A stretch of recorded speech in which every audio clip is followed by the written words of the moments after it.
নমস্কাৰ।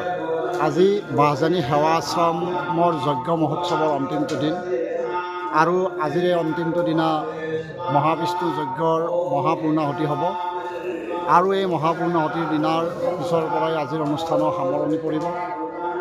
আজি বিশেষভাৱে আপোনালোকৰ ওচৰত জনাব ওলাইছোঁ যে আমি মূৰত এটা পাগুৰি পৰিধান কৰিছোঁ আৰু যজ্ঞৰ সময়ত এই পাগুৰিটোনো কিয় পৰিধান কৰা হয়।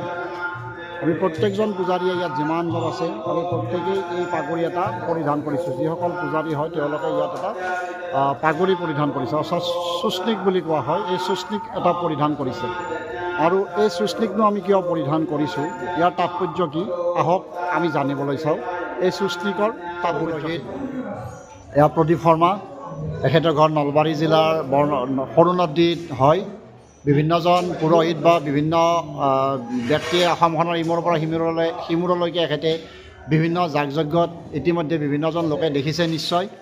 গতিকে তেখেতৰ মুখেৰে জানিবলৈ যাওঁ, আজি আমি এই যে যজ্ঞত যে চুষ্ণিক অৰ্থাৎ এই পাগুৰিটো যে মাৰিছোঁ, কিহৰ কাৰণে মাৰিছোঁ এইখিনি কথা আপুনি এবাৰ আমাক কৈ দিয়ক।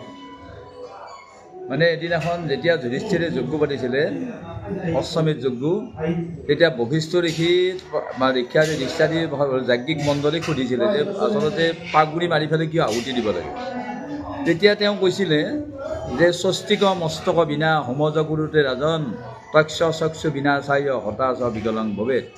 অৰ্থাৎ যিজন মানুহে মানে পাগুৰি নোহোৱাকৈ মানে হোমজ গুৰুতে ৰাজন, হে ৰাজা যদি হোম আদি যাগ যজ্ঞ আদি কৰে তস্য চক্ষু বিনাশ হয়, অৰ্থাৎ চকু নষ্ট হয়। আৰু কাৰ যে যজমানৰ চকু কানা হয় আৰু হতাশ বিকলং ভৱে, আৰু যিটোৱে কৰে হতা অৰ্থাৎ ঋত্বিক হয় সেইটো বিকলিত হয়। গতিকে মানে স্বস্তিক নোহোৱা কৰি কোনো মতে যাগ যজ্ঞ আদি ক্ৰিয়া কৰিব নালাগে। যাগ যজ্ঞৰ অৰ্থাৎ আমি অগ্নিত যেতিয়া আহুতি প্ৰদান কৰিম তেতিয়া আমি মূৰত এটা পাগুৰি লৈ মানে তাৰ যাগ যজ্ঞত ব্ৰতী হ'ব লাগে।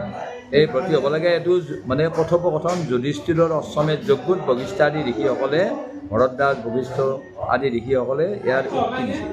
আৰু এই উক্তিটো যজ্ঞতত্ত্ব বাৰিধি বুলি এখন কিতাপ আছে, সেই যজ্ঞতত্ত্ব বাৰিধিত মানে এই স্পষ্ট দেখাই আছে এইটো স্বস্তিক মস্তক বিনা হোমজ কুৰুতে ৰাজন তস্য চক্ষু বিনা চায় হতাশ বিকলং ভৱে। এইটো হয়, ধন্যবাদ আপোনালৈ। আৰু ইতিমধ্যে আপুনি কিতাপৰ উল্লেখ পৰ্যন্ত কৰি দিছে, যাৰ কাৰণে যিসকল অনুসন্ধিৎসু লোক তেওঁলোকে কথাখিনি জানিব পৰাৰ লগতে কিছুমানে আমাক বিভিন্ন সময়ত প্ৰশ্ন কৰে যে ইয়াৰ মানে প্ৰামাণিক কথাটো ক'ত পোৱা যায়, আৰু এখেতে সুন্দৰকৈ প্ৰামাণিক কথাটোও কৈছে ক'ত পোৱা যায় স্বস্তিকং মস্তকং বিনা এই যিটো প্ৰবাদ। গতিকে আজিৰ এই বাৰ্তাটোৰ জৰিয়তে মই এই যজ্ঞত কিয় আমি পাগুৰি মাৰোঁ এই কথাখিনি আপোনালোকক অৱগত কৰিলোঁ। আৰু সেই কিতাপখনত এনেকুৱাই নহয় যে সেই কিতাপখনত যজ্ঞ সম্পৰ্কে বহুত তত্ত্বমূলক কথা আছে। আমি যে আহুতি তিল চাউল জপ এইবিলাকৰ আহুতি দিওঁ, হয়, আমি অগ্নিত কি দেৱতা আছে, কি দেৱতা থাকিব লাগে, মানে কুণ্ডত অগ্নি সৈতে কি দেৱতা থাকিব লাগে, আৰু অগ্নিৰ গৰ্ভ মানে ব্ৰহ্মৰন্ধত কি থাকিব লাগে, অৰ্থাৎ তলিটোত কি দেৱতা থাকিব লাগে, ঋগ্বেদ চাংবেদ যজুৰ্বেদ এই বেদবিলাকো থাকিব লাগে, এইবিলাকো থাকে। গতিকে এনেকুৱা ধৰণৰ বহুত মানে দেৱতা অৰ্চনা কৰা হয়। সেই দেৱতাবিলাকত থকাৰ উদ্দেশ্য কি, তাৰ উদ্দেশ্য ব্যাখ্যা সুন্দৰ আছে।